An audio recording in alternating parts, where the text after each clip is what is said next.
समय कम बचा है, लेकिन आपको पढ़ाया जाएगा, जो समय बचा है उसका यूज कर लिया जाए।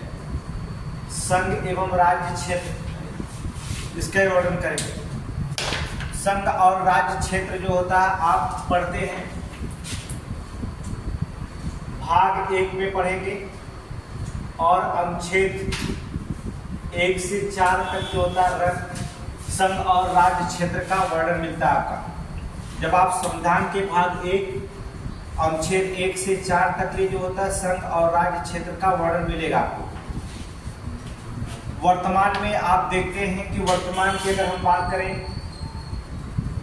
वर्तमान में भारत के जो होते हैं कितने राज्य हैं? भारत में 28 राज्य हैं। भारत में राज्य की संख्या 28 है वर्तमान में। और संघ शासित प्रदेश या केंद्र शासित प्रदेश, केंद्र शासित प्रदेशों की संख्या कितनी है? 8 है। याद रखिएगा, वर्तमान में 28 राज्य और 8 केंद्र शासित प्रदेश आपके हैं। अब हम आपको पढ़ते हैं कि अनुच्छेद 1 से 4 तक, थोड़ी से यहाँ पर देख लेते हैं कि अनुच्छेद 1 से 4 तक क्या है। अनुच्छेद 1 पढ़ेंगे आप, आर्टिकल 1 में क्या कहा गया? अनुच्छेद 1, अनुच्छेद 1, भारत, इंडिया या भारत नाम है भारत का, इंडिया या भारत। देखिए अभी विवाद हुआ था इंडिया को लेकर के कि इंडिया शब्द को हटा दिया जाए, भारत का नाम सिर्फ भारत होगा। पौराणिक कथाओं की मान्यता के अनुसार ही बताया गया कि भारत जो होता नाम शुद्ध है। इंडिया जो होता है रेड इंडियन एक गाली होती है ब्रिटेन की, तो हम लोग ने कहा कि रेड इंडियन से ही इंडिया बना है, इसलिए हमें इंडियन एक गाली है रेड इंडियन, इसलिए इसको हमने इंडिया को हटाने के प्रावधान किया। तो बहुत सारे दंगा वगैरह हुआ जो था पार्टियों में, आपस में पार्टियों दंगा की नहीं हटना चाहिए इंडिया जो होता है। और यहाँ पर देखिए भारत शुद्ध होता है, तो जो होता भारत और इंडिया का नाम आपको कहाँ मिलेगा? अनुच्छेद 1 में। अनुच्छेद 1 में कहा गया भारत और इंडिया राज्यों का संघ होगा, राज्यों का संघ होगा, राज्यों का संघ। ठीक है, यहां पर देखेंगे इंडिया या भारत आर्टिकल 1 में राज्यों का संघ। देखिए हमारे यहाँ पहले एक शब्द का प्रयोग किया जाता था, जब संविधान अपनाया गया था, बनाया गया था, तो शब्द अपनाया गया था, फेडरल शब्द का प्रयोग किया गया था। फेडरल बाद में जो था फेडरल के स्थान पर फेडरल शब्द का प्रयोग किया गया। इसके स्थान पर बाद में हमने यूनियन शब्द का प्रयोग किया, हमने यूनियन शब्द का प्रयोग। भारत राज्यों का संघ होगा, इसका अर्थ होता है, ये शुद्ध अगर अर्थ जानना चाहें तो भारत राज्यों का संघ का अर्थ अगर निकालेंगे, किसी राज्य को भारत से अलग होने का अधिकार नहीं, अलग होने का अधिकार नहीं। अगर आप सोचते हैं कि भारत से अलग हो जाएं तो भारत से अलग होने का अर्थात भारत राज्यों का संघ होगा, अर्थात किसी भी राज्य को भारत से अलग होने का अधिकार नहीं। इसलिए हमने फेडरल शब्द की जगह कौन सा शब्द अपनाया? यूनियन। क्वेश्चन याद रखेगा कि फेडरल की जगह हमने शब्द क्या अपनाया? यूनियन। इसका मतलब होगा, लिख सकते हैं या, नीचे लाइन लिखेंगे या, लिखो, लिखे या, यानी भारतीय संघ, लिखो यानी भारतीय संघ, नोट करिए, यानी भारतीय संघ राज्यों के बीच, भारतीय संघ राज्यों के बीच समझौते का परिणाम नहीं है, राज्यों के बीच समझौते का परिणाम नहीं है। भारतीय संघ राज्यों के बीच समझौते का परिणाम नहीं है। ठीक है, अब देखें क्या करेंगे।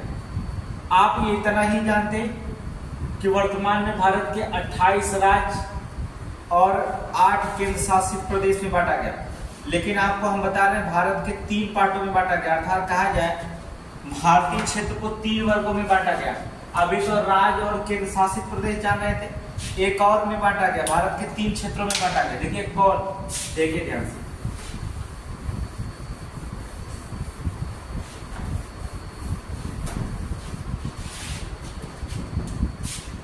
अनुच्छेद 1 के तहत भारत 3 क्षेत्र में वर्णित है। भारत क्षेत्र 3 वर्गों में वर्णित है, 3 वर्गों में वर्णित है। याद रखिएगा 3 वर्गों में वर्णित है। और जब आप पेपर देने जाएंगे, जैसे आरओ का पेपर हुआ, एआरओ का पेपर हुआ, समीक्षा या आपको जो था पीसीएस, या तो बहुत सारी वैकेंसी यूपी ट्रिपल एस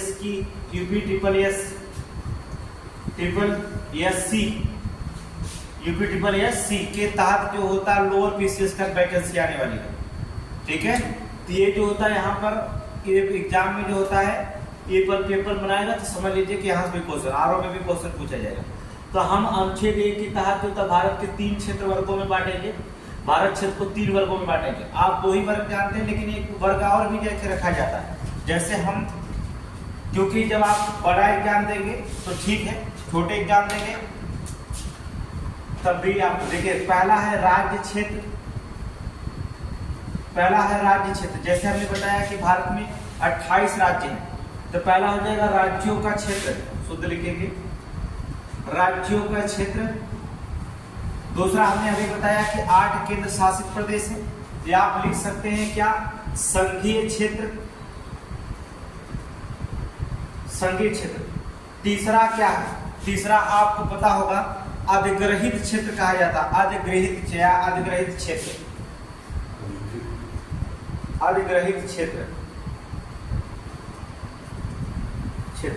या देखिए अधिग्रहित क्षेत्र या भविष्य में अधिग्रहित किए जाने वाले क्षेत्र, भविष्य में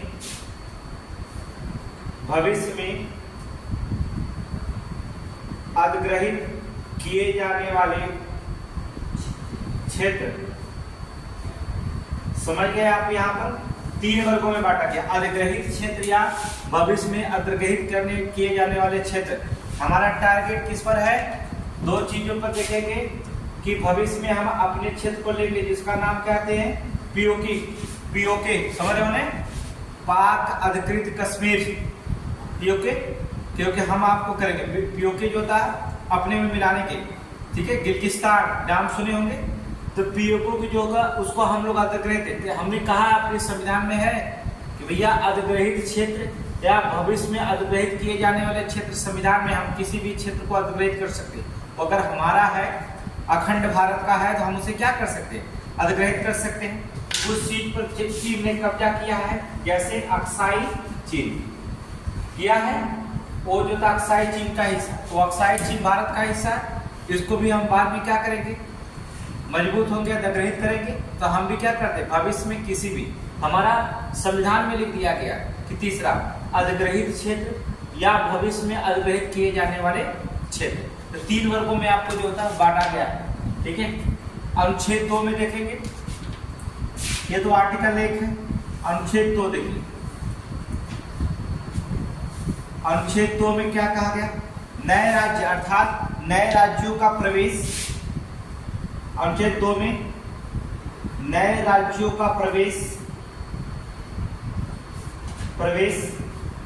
या देखिए नए राज्य बनाए जा सकते हैं, जैसे काट करके उसकी स्थापना की शक्ति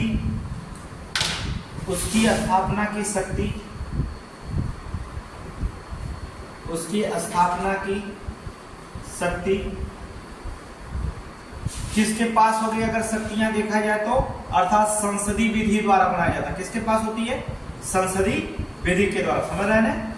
जो स्थापना की शक्ति किसके पास होगी, संसदीय विधि द्वारा।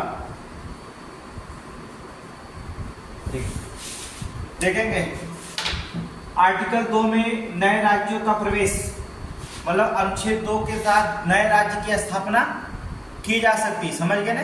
अगर क्वेश्चन पूछा जाएगा कि नए राज्य की स्थापना के लिए कौन सा आर्टिकल है, तो आर्टिकल 2 के तहत जो होता है नए राज्य की स्थापना की जाती है। आप देखिए जैसे हमने उत्तर प्रदेश से काट करके क्या बनाया, उत्तराखंड नए राज्य बने, मध्य प्रदेश से, छत्तीसगढ़, बिहार से, झारखंड,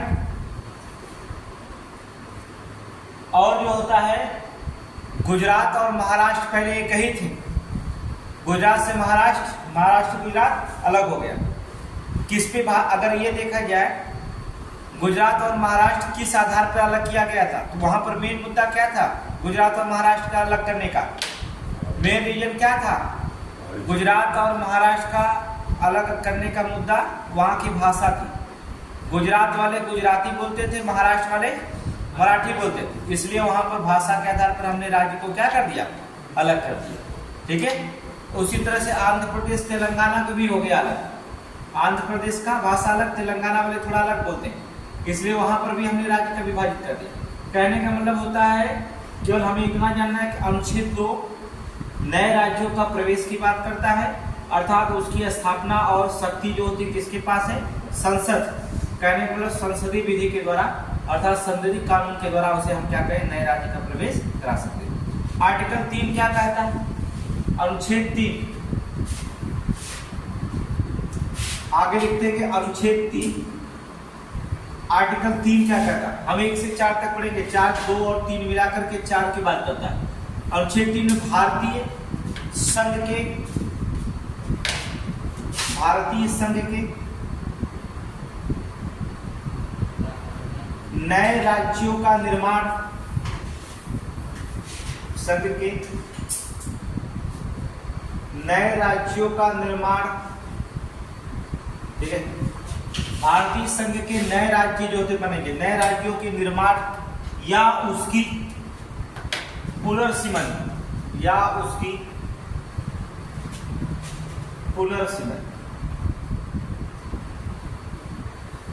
ठीक है, नए राज्य बनेंगे, जैसे हमने बताया ना, छत्तीसगढ़, झारखंड और उत्तराखंड। आर्टिकल 3 के तहत जो होता भारतीय संघ के नए राज्य का निर्माण बनेगा और उसके जो था पुनर्सीमन किया जा सकता है। अब देखेंगे, ये तो आपको आर्टिकल है, लेकिन इसके पहले आपको जानना पड़ेगा कि भारत के स्वतंत्रता के पहले जो होता है नए राज्य जो होता बने थे, तो कौन कौन से राज्य थे। पहले जब अंग्रेज शासन कर रहे थे तो कितने छोटे छोटे देसी राजा रहते थे, पता है ना, थोड़े देखेंगे वहां पर। पहले आइए बैकग्राउंड उसका बताएं, फिर आपको आगे चलते हैं, पहले थोड़ी समझिए। हेडिंग डालेंगे देसी रियासतें, देसी रियासतों का विलय, हेडिंग डालिए देसी रियासतों का विलय। देखिए,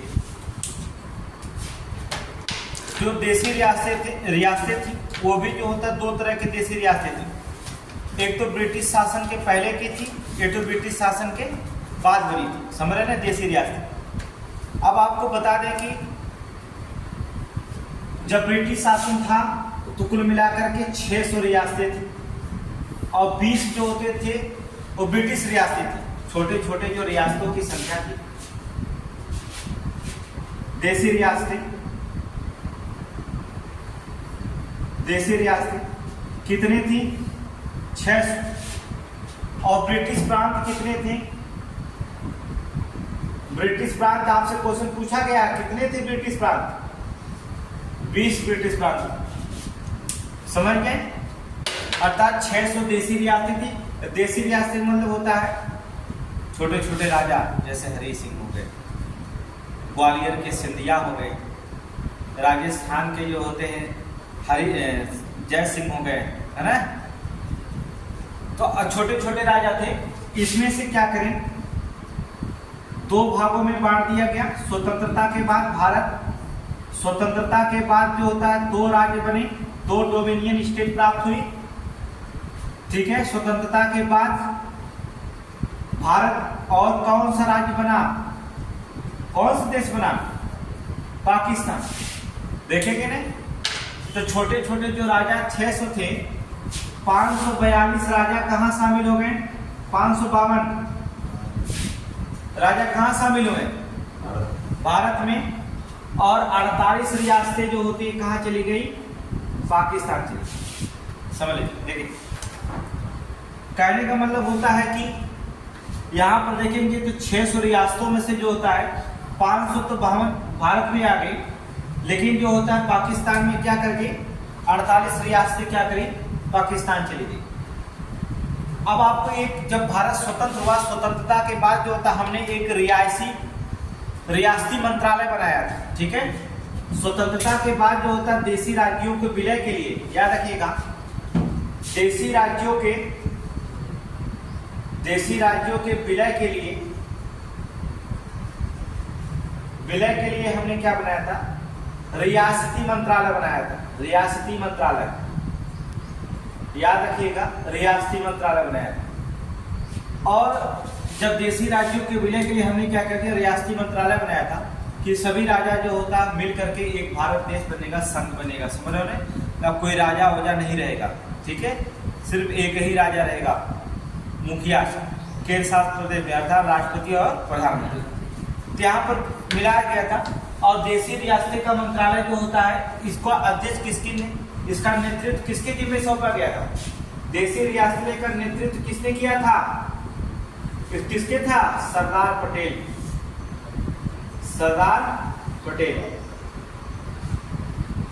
सरदार वल्लभ भाई पटेल।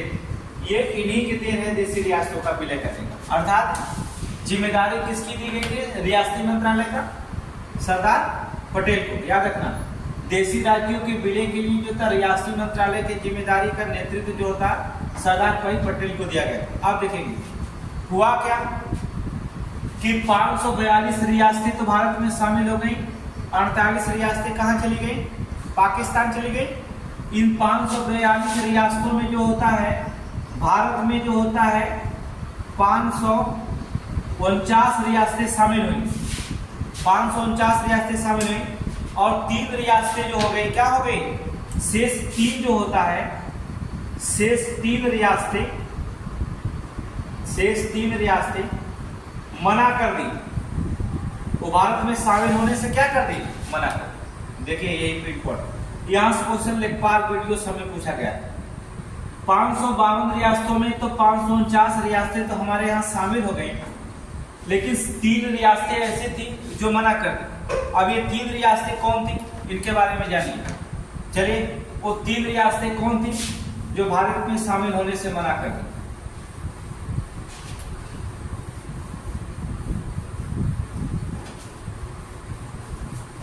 नोट्स बनाते रहिए, जहां समझ में है वहां बताइए, वहां आपको पढ़ा के बोल देंगे, आप उसे बना लीजिएगा। ठीक है, 3 रियासतें वे रियासतें जो मना कर दी। 3 रियासतें जो शामिल होने से, जो भारत में शामिल होने से मना कर। इन्होंने कहा कि हम स्वतंत्र रहेंगे, हम भारत में ना तो शामिल रहेंगे ना तो पाकिस्तान में शामिल रहेंगे। उन्होंने कहा कि ना तो भारत में शामिल रहेंगे ना तो पाकिस्तान में शामिल रहेंगे। ये 3 रियासतें कौन थी? पहली रियासत थी जम्मू कश्मीर।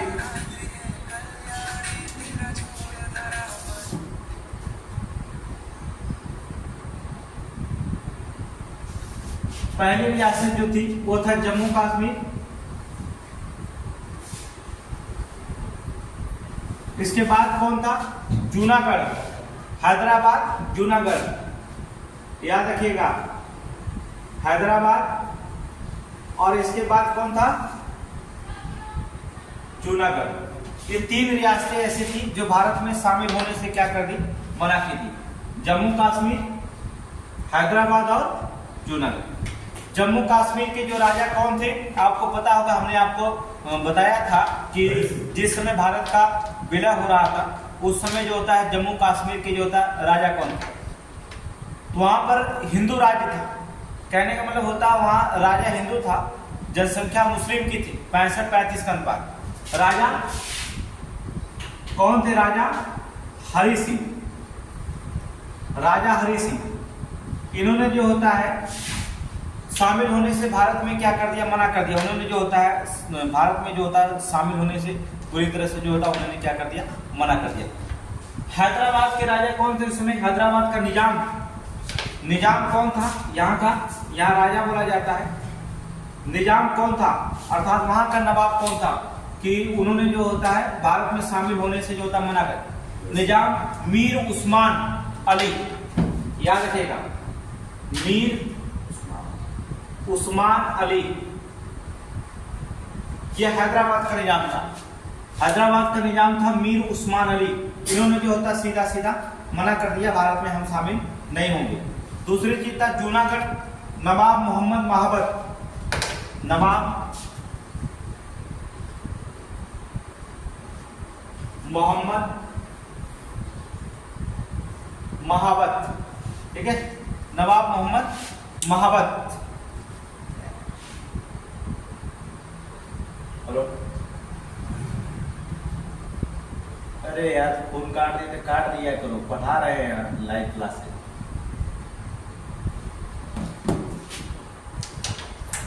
क्या लिखेंगे?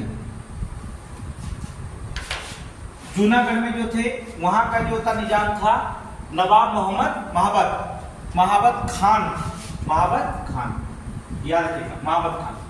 इन लोगों का नाम याद रखिए, कौन कौन सा नेतृत्व कर रहा था। इन तीनों रियासतें जो थी, 3 रियासतें थी, इन्होंने भारत में विलय होने से पूरी तरह से क्या कर दिया, मना कर दिया। ठीक है, जम्मू कश्मीर की बात पर आते हैं।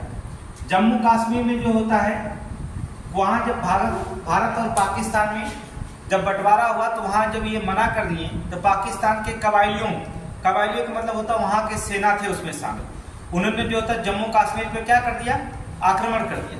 एक बार आक्रमण किया तो ठीक है, 2 बार किया तो अपना राजा हरि सिंह लड़े, तीसरी बार लड़ने लायक नहीं बचा तो राजा हरि सिंह भागे किसके पास, उन्होंने अपने निजाम को जो था यहाँ भेजा और जो होता उन्होंने क्या कर दिया, कहा कि जाकर के भारत से मदद मांगो, लेकिन भारत मदद करने से उसमें मना। देखिए मैं से जब पढ़ाएंगे सब्जेक्ट तो अलग था, भारत ने सीधा मना कर दिया क्योंकि उस समय ईवल समझौता था, यूनाइटेड नेशन 1945 में ईवल समझौता था, कोई भी देश किसी भी देश में हस्तक्षेप नहीं करेगा।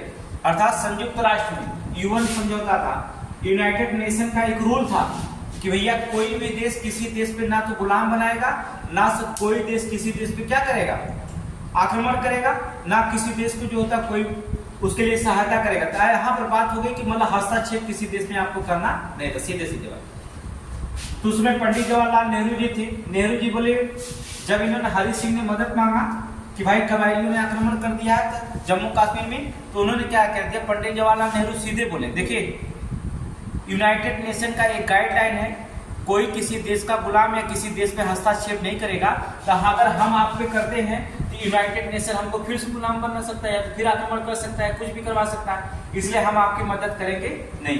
तो राजा हरि सिंह क्या किए, 26 अक्टूबर 1947 को, याद रखिएगा डेट आपको बहुत इंपॉर्टेंट है, डेट आप लाइन नोट करिएगा, 26 अक्टूबर 1947 को विलय पत्र पर हस्ताक्षर कर दिया। विलय पत्र पर हस्ताक्षर किए,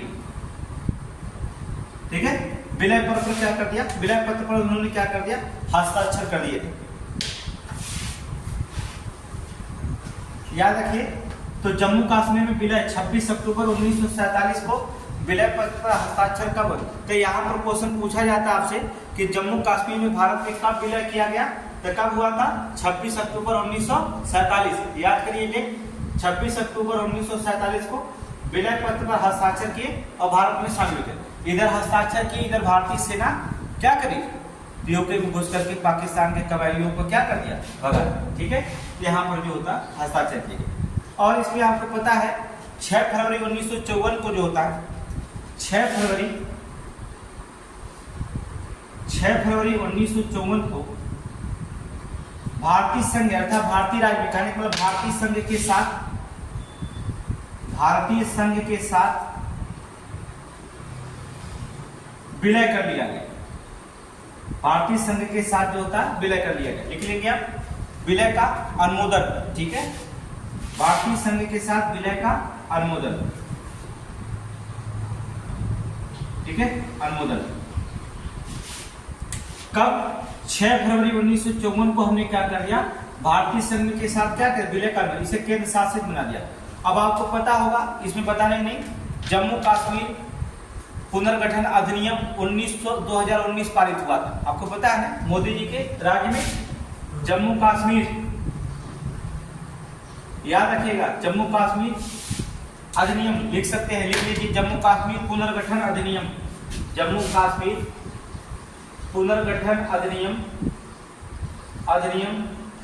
2019 के तहत, 2019 के तहत हमने क्या कर दिया, वहां पर एक विशेष राज्य का दर्जा था, किसके तहत, 370 जम्मू कश्मीर में किसके तहत, अनुच्छेद 370 के तहत विशेष राज्य का दर्जा था, ठीक है, विशेष राज्य का दर्जा था।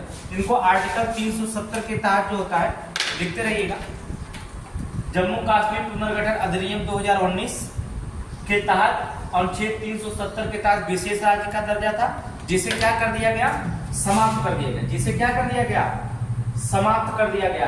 किस अधिनियम के तहत समाप्त किया गया, जम्मू कश्मीर पुनर्गठन अधिनियम 2019, याद रखिएगा। अगर पूछा जाता है कभी अधिनियम आपसे पूछा जाए कि जम्मू कश्मीर को जो होता है 370 किस अधिनियम के तहत समाप्त किया गया, तो आप पढ़ेंगे क्या, जम्मू कश्मीर पुनर्गठन अधिनियम 2019 के तहत आर्टिकल 370 जो विशेष राज्य का दर्जा था, इसे क्या कर दिया गया, समाप्त कर दिया गया, ठीक है।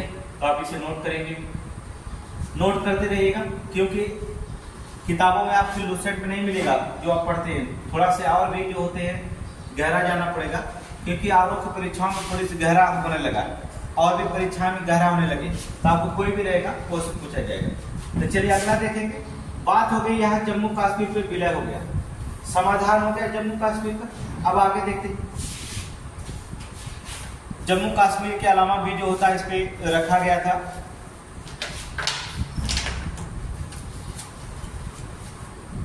निजाम मीर उस्मान अली, ये हैदराबाद के निजाम। यहाँ पर क्या क्या आपको बता दें कि सभी देशी रियासतों में अगर देखा जाए तो सबसे शक्तिशाली अगर रियासत कोई था तो कौन था, हैदराबाद, याद रखो, सबसे अगर शक्तिशाली रियासत था तो हैदराबाद का निजाम था, निजाम मीर उस्मान अली, सबसे शक्तिशाली। इसके पास खुद की सेना थी, हैदराबाद के पास जो था, इसके पास जो था खुद की सेना थी, निजाम मीर उस्मान अली के पास खुद की सेना थी, अपनी खुद की सेना थी, खुद की तोपें थी इसके पास, 1.5 लाख से ऊपर जो थे इसके पास सेना थी, इसलिए जो होता है खुद एक देश बना सकता था।